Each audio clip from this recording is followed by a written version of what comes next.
Today, we're tackling something that touches the lives of practically every single one of us, yet it's a subject that's so often buried in confusing financial jargon and, frankly, misplaced optimism. In this explainer, we're going to look right past those glossy financial marketing brochures. Instead, we're diving into the hard, unflinching macroeconomic data from the Federal Reserve, the Government Accountability Office, and the Bureau of Labor Statistics. And what this data reveals is a massive systemic shift across the country that has fundamentally altered the trajectory of our later years. So let's just get right into it. Why can millions of Americans no longer afford to retire? It's a brutal, uncomfortable question, right? But it completely validates this acute anxiety that millions of people are feeling right now when they look at their bank accounts and try to picture their future. Look, if you feel like you're doing absolutely everything right, but you're still falling behind, the data actually proves you are not alone. And much more importantly, it's not your fault. What we're looking at is a mathematical reality that's been built into the very structure of our modern economy. Section 1. The Broken Retirement Promise. For decades, retirement in America was basically built on a three-legged stool. You had Social Security, personal savings, and an employer-paid pension. But over the last few decades, a quiet revolution took place. Back in 1978, the Revenue Act quietly created Section 401k. Then, throughout the 1980s, corporations kicked off this massive transition away from traditional pensions. Fast forward to 2026, and that shift is totally complete. The whole system has fundamentally transformed from a model of collective, corporate responsibility into a landscape of extreme individual risk.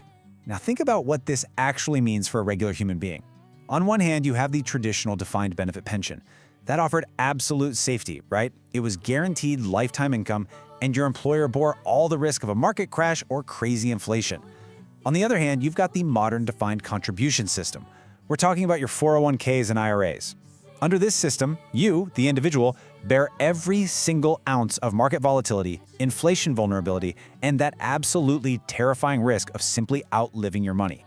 And the result of that shift is honestly devastating. According to the GAO, 29% of households aged 55 and older have absolutely no defined benefit plan and literally zero retirement savings. I really want you to let that sink in for a second. Nearly a third of older Americans are heading right into their twilight years with no financial safety net whatsoever outside of Social Security. But what about the folks who actually did manage to save? Well, for households aged 55 to 64 that do have savings, the median account balance sits at about $104,000. Now that might sound like a pretty decent chunk of change, but it's really not. If you take that $104,000 and translate it into an inflation-protected annuity to cover you for the rest of your life, it equates to just $310 a month. That is the terrifying daily reality of our modern retirement framework. Section 2. The Great Middle Class Squeeze. The absolutely crucial point here is this number, 3.0%. As of May 2026, the U.S. personal saving rate plummeted to a critically low 3.0% of disposable income. And look, this isn't because people suddenly just lost the desire to save for the future. Federal Reserve data makes it crystal clear that households are simply being crushed by the high cost of borrowing and an endlessly escalating cost of living. The whole individual savings model has essentially hit a structural brick wall. People physically do not have the liquid cash left over at the end of the month to put into a 401k. And you have to remember, inflation is not felt equally across the board.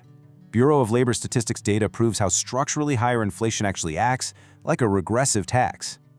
The lowest and middle income groups experience consistently higher annualized inflation than the highest earners. Why does that happen? Because lower and middle class families have to spend a massive portion of their budget on non-discretionary costs. These are things you literally can't stop buying: rent, electricity, basic groceries. Meanwhile, high earners spend way more on discretionary items. The basic cost of survival is just outpacing wage growth, completely suffocating the middle class's ability to save. Section 3. The Inequality of Aging.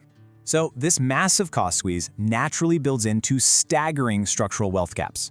When we look at Survey of Income and Program Participation data, the median net worth of a household without a high school diploma is a mere $8,460.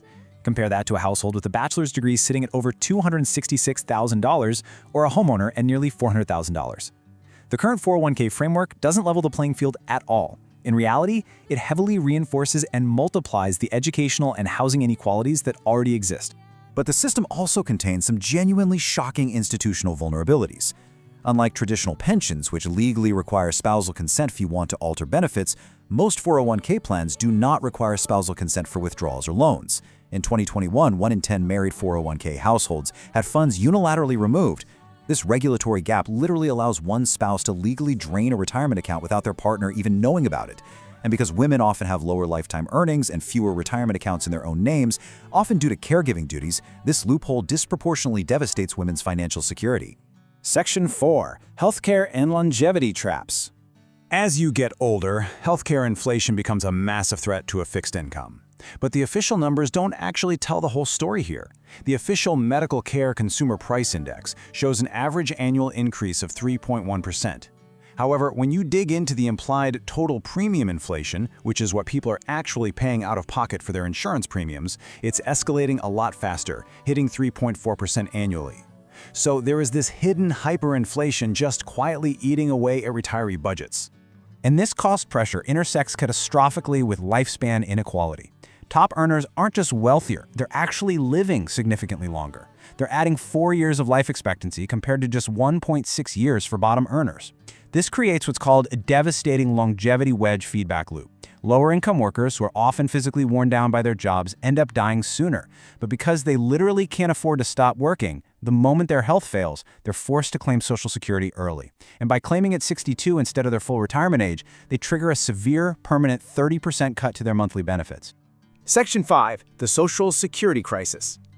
So that brings us to the final safety net, Social Security. But the grim arithmetic of the trust fund points to a systemic collapse.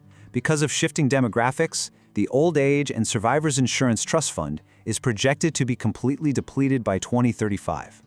If lawmakers do absolutely nothing between now and then, continuing tax revenues will only be enough to pay out 75% of scheduled benefits. That translates to an automatic across-the-board 25% cut to the absolute lifeline that millions of people depend on. Now, to fix this, policymakers have tossed around several proposed reforms, with the most popular being raising the full retirement age, or FRA. But mathematically speaking, raising the retirement age functions exactly as a massive permanent benefit cut. If they raise the FRA to 68, it results in a projected median benefit cut of 6.5% by 2070. Raising it to 70 means an 11.3% reduction. Because those early claiming penalties get way more severe the higher the FRA goes, these proposals are mathematically guaranteed to shrink the monthly checks for our future retirees. Section 6. The Era of Lifelong Labor. You will constantly hear financial advisors casually say that if you haven't saved enough, you should just work longer. But the hard data from the GAO completely demolishes that narrative. Working longer is a complete myth for a huge chunk of the population. A full 50% of retirees are forced to leave the workforce way earlier than they ever planned to. Why?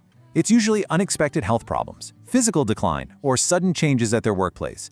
You simply cannot spreadsheet your way out of a physical inability to perform labor.